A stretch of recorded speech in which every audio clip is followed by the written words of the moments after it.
So again, welcome everyone to our Coaching in Science Initiative seminar series. And today I'm very happy that we have Anna Månberg with us, who is also one of our committee members. And she will talk to us about burnout and stress. Thank you. Thanks, Linda. It's nice that there are so many people here today. So my name is Anna. I'm working at Alpha 2 as a researcher, and I've been in academia for about 13 years. This topic is kind of close to my heart because during these years I've experienced 2 episodes of quite severe stress reactions and also one kind of proper burnout experience. So I will talk today about my experience. It's based on what I've learned along the way. I'm not a professional in this field, so keep that in mind. If you need professional help, you should talk to someone else. So I just want to start kind of from the beginning and remind you that stress is a natural response. We have this fight or flight system that becomes activated when we encounter different types of threats. And in the old days, this could be, for example, a lion. So this fight or flight system, it kind of prepares the body to defend ourselves or to flee or to fight. Nowadays, we don't encounter so very many lions on a daily basis, but the threats are still there and the biological response is the same. Some threats are kind of external and some threats are more derived from our thoughts. But the biology has kind of stayed the same, and this is not a dangerous reaction. It's not a dangerous thing. It's a natural process. But the system is kind of designed for short-term activation. So it's very important to balance the fight or flight system with the rest and digest system.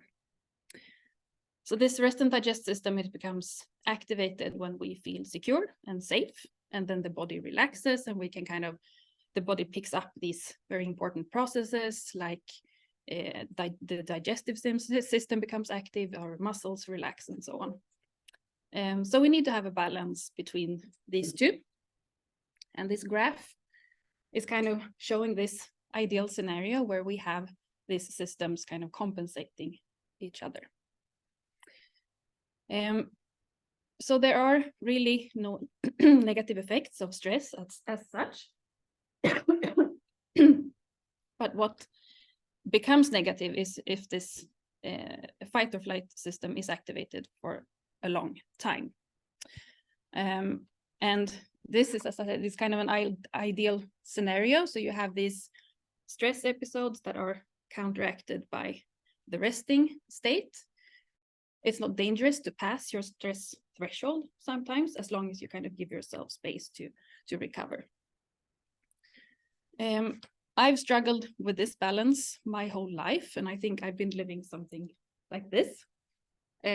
So this proactive recovery, the proactive recovery that we need has not really been so present in my life. Instead, I've been pushing this stress limit, and when I get too tired, I've realized, okay, I have to take a step back. And this, of course, give you kind of a smaller buffer before you start to experience stress-related symptoms. So as I mentioned, I've had 2 episodes of this kind of quite severe stress. The first one was in the middle of my PhD studies when I had just too many projects to juggle. I was very ambitious, tried to keep very high standards. I was trying to not kind of deprioritizing. I kept everything going. And at the same time, I had a lot of things going on in my private life. I got married, we bought a house, these things that required kind of energy. So this quite quickly led to some symptoms. I could not prioritize. I could not distinguish important from non-relevant. I had this numbness in my hands and in my face. And my brain was constantly active, just kept going. I couldn't kind of shut it down. So I talked to my supervisor, and he helped me to manage my projects, to kind of find a better balance at work. And this worked fine for some years. I finished my PhD and I started working as a researcher. Then I went on parental leave with our first child. And when I came back from parental leave, I came back to work, kind of continuing life as normal. So I just added this baby on top of everything else, being a mother kind of on top without reducing anything else. So after just a few months, I started to experience these symptoms again. And also this time I lost my vocabulary. My brain kind of was shifting between spiraling and completely shutting down. So at this point, I realized I need to do something. So I talked to my immediate manager, and we agreed that I should start working part-time. And this really helped. So I found a better balance, and I kind of continued to work like that for some years. But this is a very common thing. So when you pass this threshold and you kind of keep going, you will start to experience a lot of symptoms. And these symptoms vary between different people. But these are very common ones. They are kind of reflecting the processes that are activated by the fight or flight system. So you can, of course, have sleep disturbance, fatigue. Many people go to the dentist because they have problems with their teeth. Some people go to the ER because they have chest pain or have a racing heart. Some people have stomach problems and neurological symptoms, and these can be cognitive or this like numbness that is kind of can be mistaken for neurological disorders. So these are real symptoms, kind of severe symptoms, but sometimes it's difficult to connect them to stress because maybe you don't feel stressed. This is just something that kind of happens to you. So if you don't understand that it's stress, or if you keep pushing, then that is where you kind of end up in the risk zone for a burnout.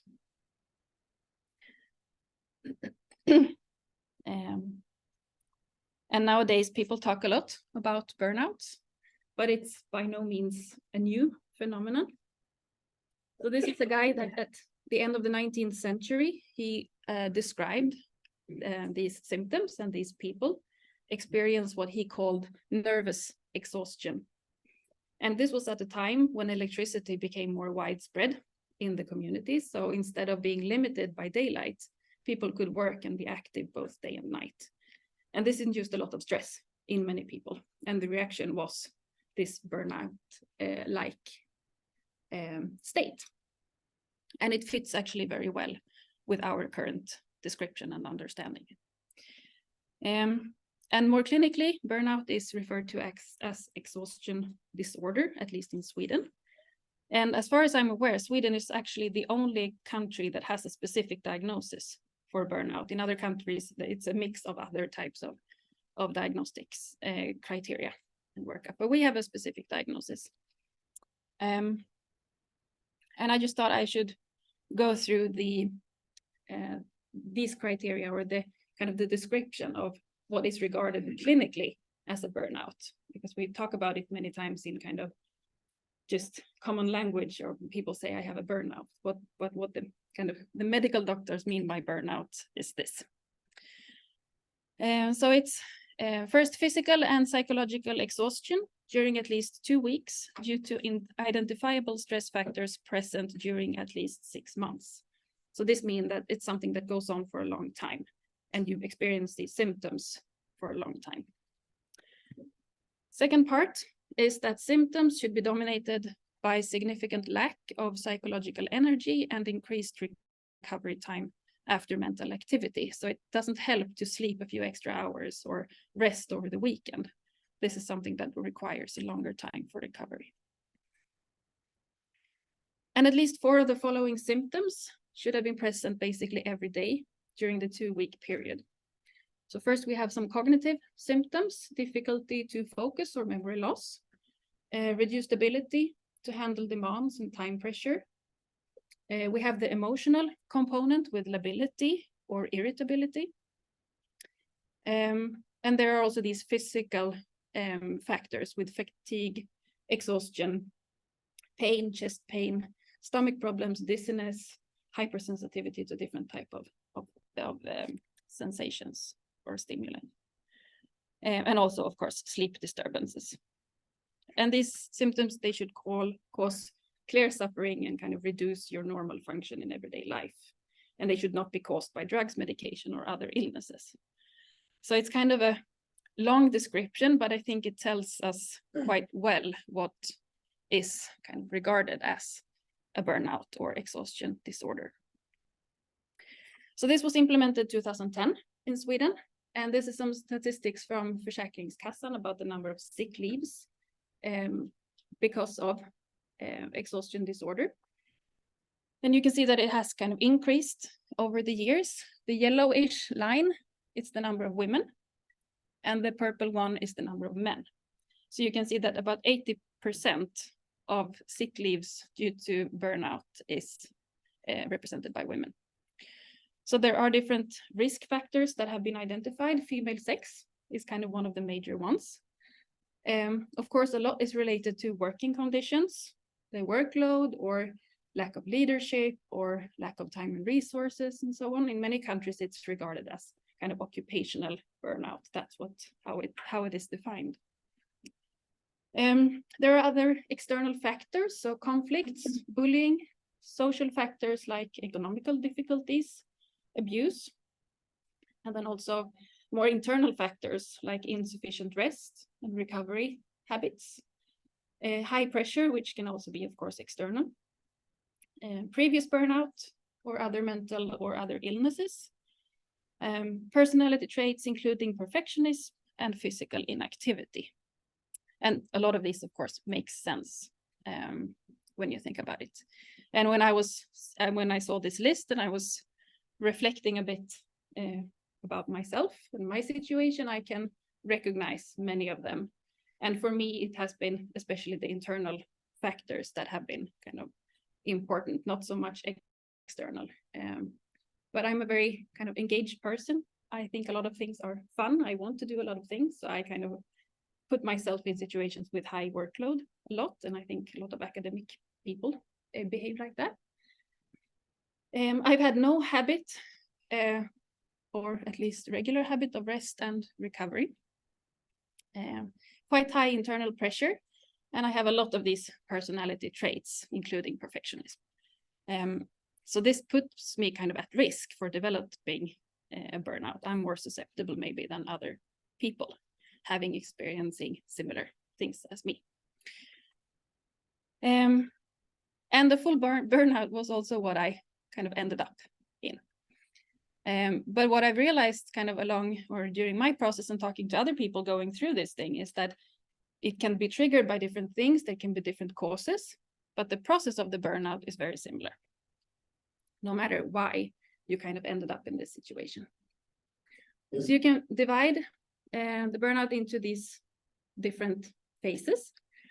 So for me, if we start with the healthy phase, that was when I was working part-time. I had things kind of decently under control. And then the pandemic hit and everything was kind of just thrown up in the air, and my whole life structure became very different. So this was when I entered the risk phase. And in our lab, we started to set up a pipeline for COVID-19 serology to meet the needs of testing that was at the time.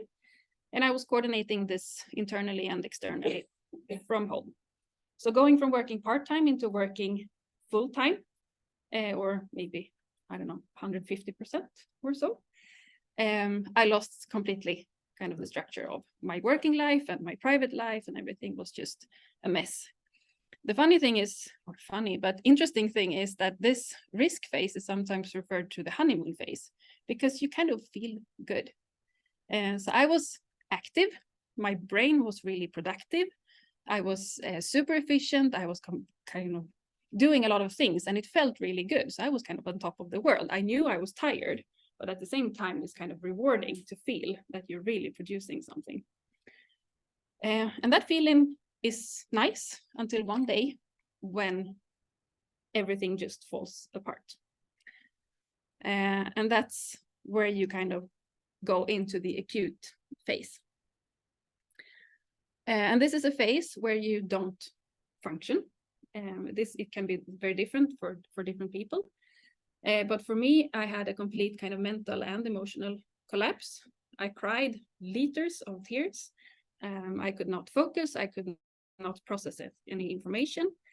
And it ended up with 6 months of full-time sick leave. And during this time, I couldn't watch TV, I couldn't listen to music, I couldn't read a book, I couldn't take in anything. For some people, this happens very suddenly, kind of out of nowhere. For some people, it's a kind of a buildup of symptoms that kind of accumulate until one day you don't function anymore. But after some time, I realized that this time I need help. I cannot solve this by myself. So I was fortunate enough to become part of a group therapy team. I also have had some individual kind of psychology therapy, and I have gotten help from a physiotherapist, just kind of connecting with my body, because my body was always just a mean of transporting my head, basically. I didn't listen to what my body was saying. But this recovery phase was very long. I also returned to work partially. It took 6 more months before I was back on full time. And it was really a tough experience, because with all this help that I got, I learned to kind of challenge my behavior. I identified my behavior, and I was learning how to counteract and to challenge to find a life balance that was more sustainable. But this was not an easy process. And talking about it like I'm doing today was kind of one part of me recovering to process everything that I was going through. So now it's been 2.5 years since I fell into the acute phase, and I would say maybe I'm somewhere around here. I still have a lot of symptoms, or a lot, but they are there. I'm a lot more tired than I used to be. My stress threshold is a lot lower. And this is very much in line with what other people are experiencing. So this recovery takes time.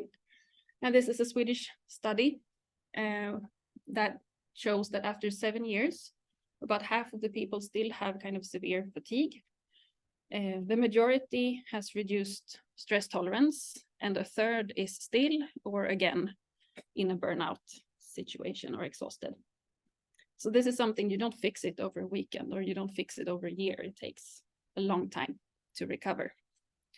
And going back to this green normal state doesn't mean that you're aiming to go back to the way that you were, because that was not a good place to be.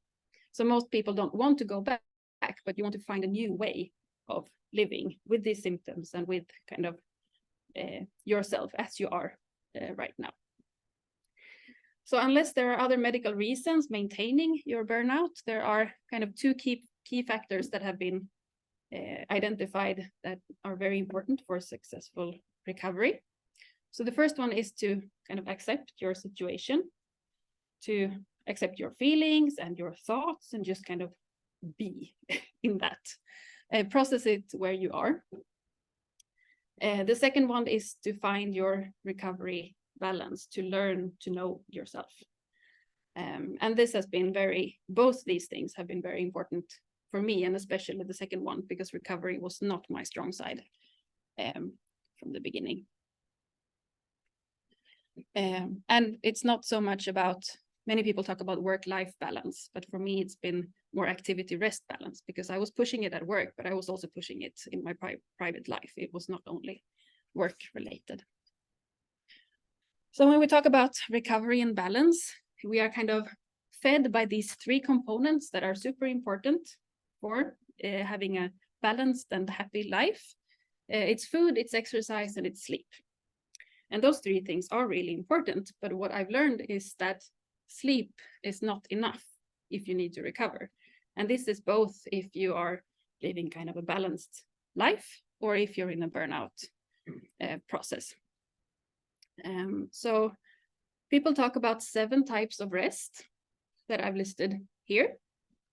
The first one is physical rest, which includes sleep, but this also includes relaxation, for example, through breathing exercises, just letting your body relax.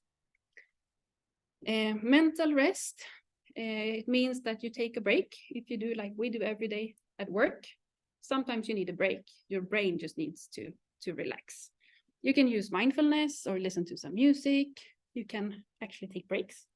I never took breaks. Now I do. After a meeting, I have a break. I don't plan my meetings like back to back.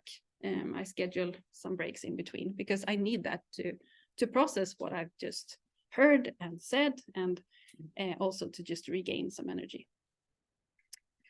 Emotional rest, it means to talk to someone, a good friend or in therapy, kind of unloading your emotional baggage that you're building up, or to ventilate your feelings. Social rest means to spend time with people that give you energy rather than people that drain your energy. It can also mean to spend time alone. I need a lot of alone time, I've realized. That's how I recover. Creative creative rest is to kind of, you can think about it as going back to kind of being a child, you know, being completely present in a creative procedure, painting or playing or just being in that moment. And spiritual rest is when you're part of something bigger. For me, it's going out into nature, just observing what I see, not planning next week's dinner menu, but to really be present. It can mean practicing meditation or some religion or doing some community work, just anything that gives you a bigger perspective on things, not to get stuck. And the last one is sensory rest, which means that you kind of rest your whole system from input.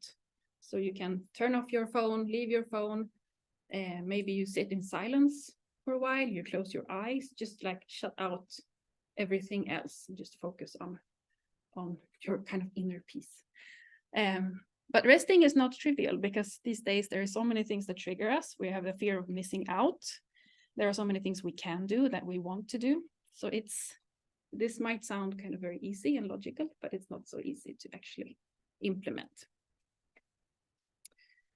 And the type of rest that you need, I mean, it differs between different people.